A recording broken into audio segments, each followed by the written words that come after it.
The ladies had the brooms and dustbins out last week, sweeping 2 out of 3 series. Also split with Wittenberg in there. I'm here with Coach Erin O'Neill, Liz Patera. First off, thank you guys for joining us. Coach, 2 sweeps in the last week. We've talked about the need for them. What did you like there?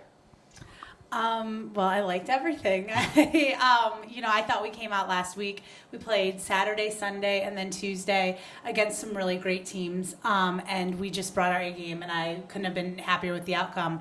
I think that in the Wittenberg and Ohio Wesleyan series, we had a couple innings where we struggled a little bit and didn't play our best softball. But that final game that we played against Denison, where we closed it out 6-0, that's about as good as I've seen our team play all the way around, pitching performance, defensively and offensively. So I think right now we're hopefully playing some of our best softball at the most important time of the season. Well, you mentioned the Denison sweep. Second time in program history that you swept the big rival.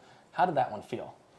It felt pretty good. I think at this point in the season, it's not about who we're beating. It's just about winning and getting enough wins to get to that conference tournament. That's been our goal every year since I've been here, and we've accomplished it once when Liz's class was a sophomore. We're sophomores.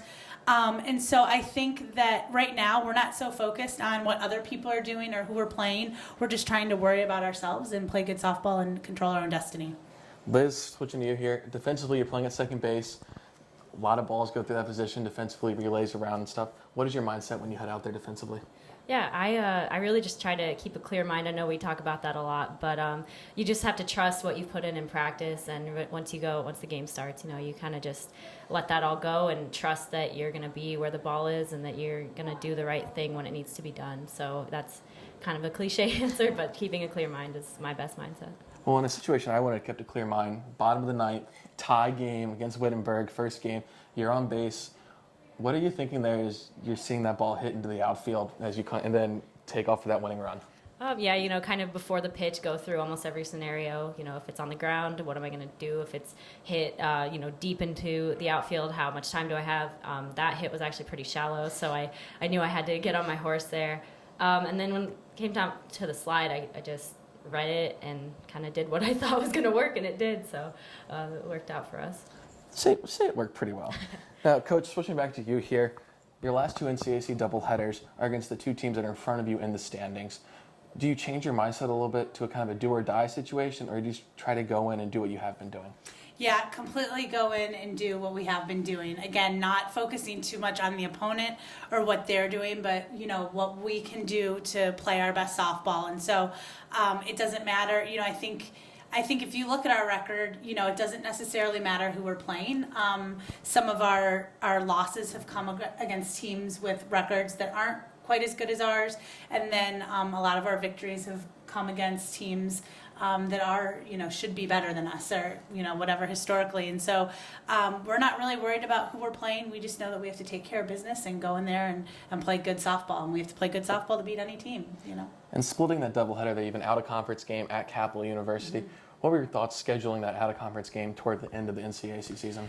Well, we get in a groove, and sometimes it can be challenging with weather and stuff, but it's that last week is always our bye week where we don't have a weekday game.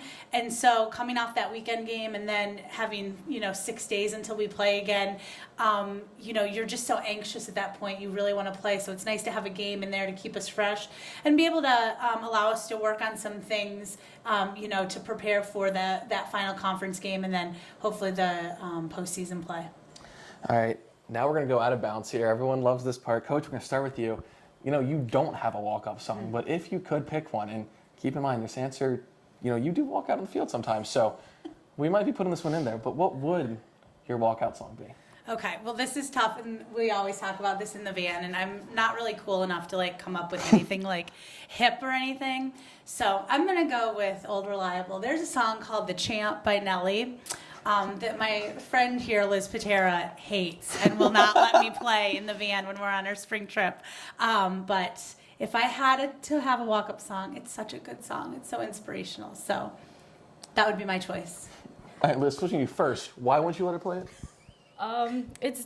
It's just generally a terrible song. Okay. And I think it was written for a bowl season. Like, it must have been a couple years ago in the winter. Nelly wrote it for ESPN, so to play during the commercials. So, it's not genuine. That's what bugs me. Okay, fair enough. Now, you do have a walk-up song. I do. We want you to explain what your reasoning was behind picking that one. Okay, yeah, mine is Glamorous by Fergie. And I always actually try to pick something that's kind of light and funny because, I'm not one of those people that gets really pumped up. I try to keep the mood light and go in the box, just doing what I like to do. So. All right. Well, first off, thank you guys for joining us today. For all the fans out there, at the College of Worcester, April 18th, it's a doubleheader and it starts at 1, correct? I'm sure the ladies would love your support. For Coach and Liz, I'm Matthew Ruskin. Thank you for joining us.